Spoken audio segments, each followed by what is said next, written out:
সারা দেশে হামের প্রকোপ আশঙ্কাজনক হারে বাড়ছে। গত ২৪ ঘন্টায় হামের উপসর্গে মারা গেছে আরও ৪ শিশু।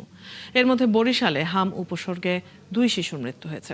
এছাড়া সিলেট ওসমানী মেডিকেল ও ময়মনসিংহ মেডিকেলে চিকিৎসাধীন অবস্থায় একজন করে মোট ২ শিশু মারা গেছে। সহকর্মীদের তথ্য ও ছবিতে প্রতিবেদন। বরিশাল শেরেবাংলা মেডিকেলে গত ২৪ ঘন্টায় হাম উপসর্গে ২ শিশুর মৃত্যু হয়েছে। এ নিয়ে হাসপাতালে ৫ জন রোগীর মৃত্যু হয়। নতুন করে শনাক্ত হয়েছে ১১০ জন রোগী। তবে চিকিৎসকরা বলছেন সুস্থ হয়ে বাড়ি ফেরা রোগীর সংখ্যা বাড়ছে। মোটামুটি এখন একটা স্টেবল পর্যায়ে আছে।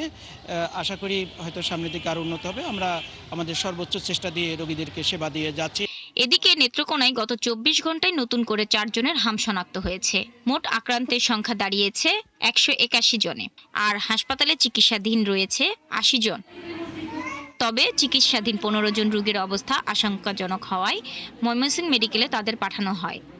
এদের মধ্যে একজন মারা গেছে। রাজবাড়ীতে হামের উপসর্গ নিয়ে ৫ শিশু ভর্তি রয়েছে।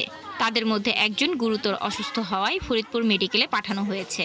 এটা কাছে কাছে থাকলে এটা হতে পারে, এটা কমিউনিকেবল ডিজিজ এবং আমরা বলবো সংক্রামক রোগ।